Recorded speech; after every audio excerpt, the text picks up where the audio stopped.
made a profession of faith when I was 17-year-old. Vines Ridge, Tennessee, Friday Night Revival, 1978. 17-year-old. And like many, sad to say, I didn't stay strong in my walk with the Lord. And I strayed for many years. But the Lord has a way of dealing with those that stray. That's right. Amen. Right. One day in a deer stand, tree hunt, a deer hunt, he spoke to me. Sleep was falling. I could hear nothing but sleep nights on the leaves right in front of me before I knew it was a big old giant buck. You deer hunters will appreciate this. I hadn't been hunting too long. The Lord spoke to my heart, and it was so real I looked for him. Yeah. He said, he's beautiful, ain't he? And I was looking. I said, yes. He said, I'm not going to let you have him because you're not living right. And I just said, Lord, I got a 50 caliber muzzleloader, and he's 20 feet away. He said, you can't have him. And in all my wisdom, I started to argue with the Lord. I said, I'll show you what I can do with this 50 caliber muzzleloader. And folks, it was like that deer just turned sideways and said, try it right there. I pulled the trigger on that muzzleloader and it sounded like a cap gun. I said, no.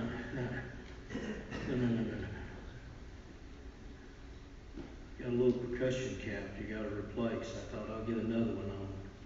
I'll get it. I could have threaded a sewing machine in it running. But I got that on. He let me. Out of humor, I'm sure he was up there like the next shot. And of course, black powder smoke went. And I said, I got it.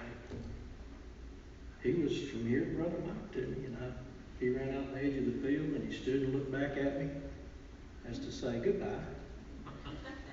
And he bounced right on off over the hill. The Lord said, you're not living right. And I couldn't take it. I got down. I started looking. I said, I couldn't have missed that. There's no way possible. I left my stand in the tree. I went to Mama's, lived about 2 miles away. I said, Mama, you ain't gonna believe what just happened. I told her, and she said, I've been telling you, you ain't living right. You ain't happy now, Mama. That's when he started to deal with me and speak to my heart. And one day, I spent 33 years on the highway patrol. I'm not bragging about that. It's nothing about me. But one day they called and they said, there's a man coming from Nashville in an emergency lane. He's driving 100 miles an hour. I was a supervisor, a sergeant. I called one of my men. I said, go down and see if you can intercept him. He called back and said, I got him. Clocked him at 100. He's in the emergency lane. So I went down there. We're coming out of Smith County. I went down to Willow exit there, Copeland, and sat and waited. He almost took the front of my patrol car off. He was high on drugs. He was doing 100 mile an hour in the emergency lane. So the pursuit started, and we're going up the interstate. I had 5 of my men ahead of me. And it was getting very dangerous. And they said, Sergeant, let us stop. I said, you can't stop. He was doing this. He's going to kill somebody. We've got to stop this man. God spoke to me. He said, you can't do it without me. You can't make it without me.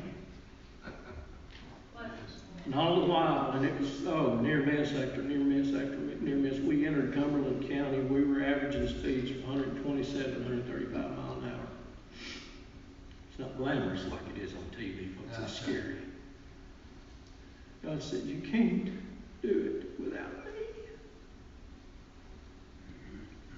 We got into the edge of Cumberland County, and this precious family from Illinois saw the lights. It was starting to get dark, and they pulled over into the emergency lane. And this van hit them at 115 miles an hour. And that car vaulted end over end. I could see headlights and taillights as high as the top of the trees. God said, you can't do it without me. The man kept going. Out front of the car, he kept going. I said, get him stopped. I'm going to check on this car. As I got up to the car, I heard babies crying.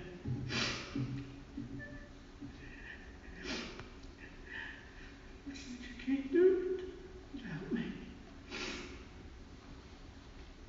I ran up to the car, and there was 3 little ones in the back. Mom and a dad in the front.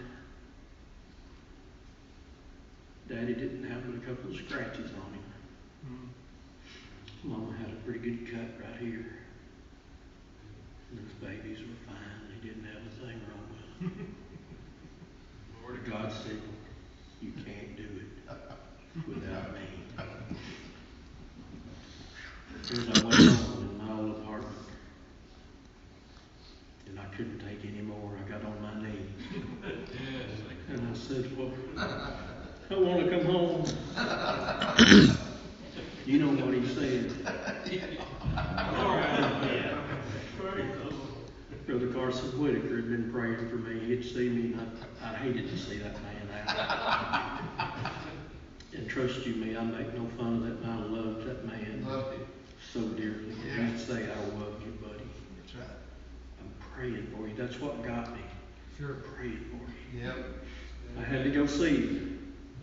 The next morning, I knew he got up early, and I was at work at 6:30 in the morning. I went to see Brother Carson. And he was grinning and started crying. He said, I know why you were here.